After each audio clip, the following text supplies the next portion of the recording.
The process of converting a story from one medium to another is incredibly complicated, especially with regards to Japanese animation. In the West, any long-running show comes out in separate chunks, which gives the production staff plenty of time to work on each individual season. This practice is far less common in the anime industry, as a majority of the medium is based on narrowcasting, whereas most Western hits like The Walking Dead or Game of Thrones can grab a much broader audience. I recommend Digibro's video on why good anime is hard to make for more information on the matter. Because anime caters to such a niche audience on most occasions, it's difficult for studios to heavily invest in any single title. If a show does poorly, it gets dropped.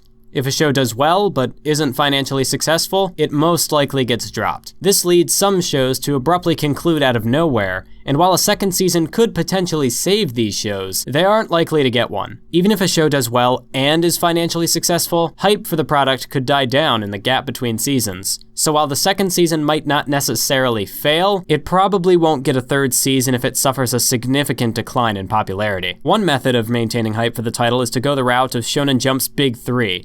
Keep the shows running, but bide time with filler. If the show never stops, the hype won't either. Unfortunately, this degrades the product's overall quality tremendously with slower pacing and a thinner budget that must be stretched over a larger number of episodes. You also run the risk of alienating your regular audience by trapping them in a filler hell that could last for weeks, months, or even years. Another method is to take complete creative liberty with the show's premise. Write your own material with new characters, new plot lines, and even an anime original ending a la Kekkai Sensen, Fullmetal Alchemist 2003, or Erased. Depending on who you ask though, those endings were either okay, bad, or complete shit. Once you take the pen out of the author's hand, trying to preserve the heart of a show can be a challenging endeavor. Another method of adaptation is to take the Hunter x Hunter 2011 or FMA Brotherhood approach. Wait until all or a majority of the content has already been published, and then adapt the show in one fell swoop. This keeps fans hyped on a weekly basis, the production staff doesn't have to stretch their time and budget more than they need to, and as long as the source material is of acceptable quality, you've got yourself a stellar adaptation. This form has its own fair share of flaws, as the animation studio is barely capitalizing on the source material's popularity. If the original property is still being published, it's much easier to grab that pre-established audience while they're still hooked by the source. By the time that story ends, however, those readers might want to move on to something new. Why should they experience the same story twice when they could find something entirely new to enjoy? The two shows that I previously mentioned are themselves re-adaptations, and without the success of their original adaptations, it's highly unlikely that these more faithful interpretations would have even came to be. The final method of adapting other mediums is an approach that Studio Bones has been taking quite frequently over the past several years, though they're not the only ones to do this. That is, of course, the more Western approach of breaking the source material into short, seasonal chunks. This idea isn't exactly new, but it's uncommon in the world of anime. While the continuous Big Three formula doesn't exactly preserve overall quality, it nevertheless succeeds in keeping the core staff together for longer periods of time. Since episodes are produced on a weekly basis non-stop,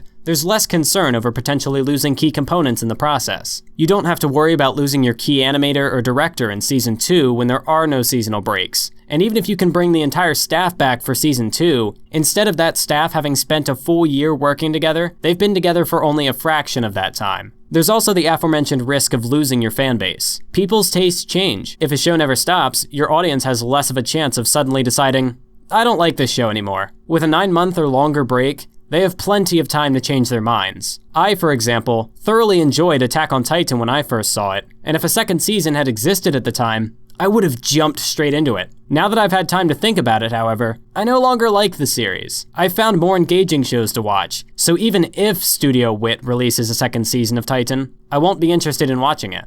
This is why Bones' recent approach to adapting manga fascinates me. They'll make one season of a show, see how it goes, and if it does well enough, they'll maybe adapt a second season. This trend most notably began in 2014 with the release of Noragami. The first season ran for 12 episodes, and in fall 2015, Bones released another 13 episodes. Kekkai Sensen began its anime run in spring 2015, and a second season is set to be released at some point in 2017. Then came Snow White with the Red Hair, though its second season followed shortly after. In spring 2016, Bones released My Hero Academia and Bungo's Stray Dogs, the latter of which received a second season in fall 2016, and the former will also air a second season in spring 2017. I'd also like to mention that, while a second season doesn't appear to be in the works at present, Mob Psycho 100 has enough source material to potentially continue this trend, so it wouldn't surprise me if a second season was announced somewhere down the road, though its popularity pales in comparison to its counterpart, One Punch Man. Coincidentally, I recently watched My Hero Academia, Kekkai Sensen, and Noragami Aragoto, and I was thoroughly impressed by all three. With regards to the first two, Bones either expanded on the source material or changed it altogether, and both cases yielded at worst a decent result. Noragami, much like My Hero Academia, remained faithful to the manga it was adapting, and this was what really piqued my interest. One of my major issues with Season 1 was how large and weak the supporting cast was. You can only do so much in 12 episodes after all, so a plethora of these characters didn't have enough screen time to be properly introduced, let alone develop. Season 2 fixes this in its first 6 episodes by focusing an entire arc around Lady Bishamon and her regalia. Some of these regalia still miss out, but we finally get an in-depth look at Bishamon and Kazuma that was sorely needed. The staff at Bones could have tried to work this arc into Season 1, but I'm glad that they didn't. We got some foreshadowing during the show's first arc, and that was it. If the show had stopped there, Bishamon should have been cut from the anime completely, but Season 1 wasn't trying to be a standalone entity. Season 1 was framed in such a way that a second season could slide straight in and carry the story forward as if no time had passed. That works well if you're just now getting into the show, but time didn't just stop for people who watched the show as it aired. This creates its own problem. While it isn't impossible for a show to simply introduce a world and simultaneously be entertaining, there isn't much to gain from that. My Hero Academia's first season, while highly entertaining for reasons that I made a video on, doesn't really go beyond setting up its world. It's not hard to predict where the plot could go, but it's difficult to project where each of the characters will end up, and as such, it makes it nigh impossible to get an appropriate reading on the series. The inverse could be said for the first 12 episodes of Hunter x Hunter, though both of its anime adaptations had enough material to expand on its premise without a break in between seasons. Let's imagine that My Hero Academia doesn't get a second season though. What are we left with?